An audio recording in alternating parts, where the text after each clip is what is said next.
সহজে কেউর ভালো লাগে না, আর যারে ভালো লাগে তারে কখনো মন থেকে মোছা যায় না।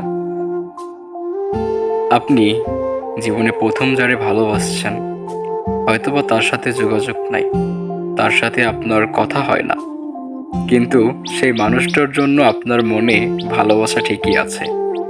আজ থেকে 10 বছর, এক যুগ পরেও সেই মানুষটার কথা আপনার মনে পড়বে, একবার হলেও মনে পড়বে।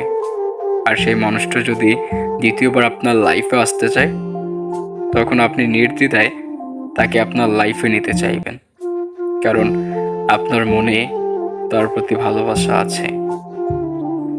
এই ভালোবাসাটা খুব ভয়ানক, খুব ভয়ঙ্কর। একবার কারোর প্রতি ভালোবাসা জন্মালে মরণ ছাড়া এই ভালোবাসা কখনো শেষ হয় না। এই ভালোবাসার কখনো শেষ হয় না। তবে সেই প্রিয় মানুষটি কখনো বোঝে না, সেই প্রিয় মানুষটি কখনো বোঝে না যে আপনি তারে কতটা ভালোবাসেন। আর মেয়েরা সবচাইতে বড় ভুল করে এটাই, যে তাদের কেউ যদি মন থেকে ভালোবাসে আর এটা যদি প্রকাশ করে যে আমি তোমাকে ভালোবাসি, তোমাকে ছাড়া আমি বাঁচব না, তখন সেই মেয়েটি সেই ছেলেটিকে অবহেলা করতে শুরু করে।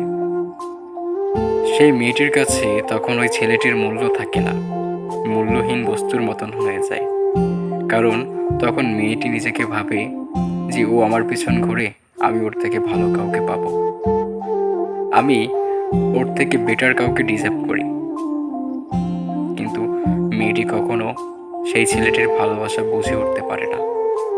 যদি সেই মেয়েটি সেই ছেলেটির মনের ভালোবাসাটা একটা বারের জন্য হলেও যদি বুঝতো, তাহলে খোদার কসম সে তারে পাগলের মতন খুঁজত, পাগলের মতন। তবে আপনাদের উদ্দেশ্যে একটা কথাই বলবো, যদি ভালো নাই বাঁচতে পারেন, তাহলে কারো মন নিয়ে খেলা কইরেন না। আজকে দেখবেন আত্মহত্যার সংখ্যা বেড়ে গেছে, বিষ খায়, গলায় দড়ি দেয়, নানানভাবে আত্মহত্যা করে। সব কিন্তু এই প্রেম ভালোবাসার কারণেই হয়। কেউ নিজেকে সামলাতে পারে, কেউ ধৈর্য ধরতে পারে, কেউ আবার পারে না, পারে না। ভোলা যায় না ভাই, শত চেষ্টা করেও প্রিয় মানুষটাকে ভোলা যায় না।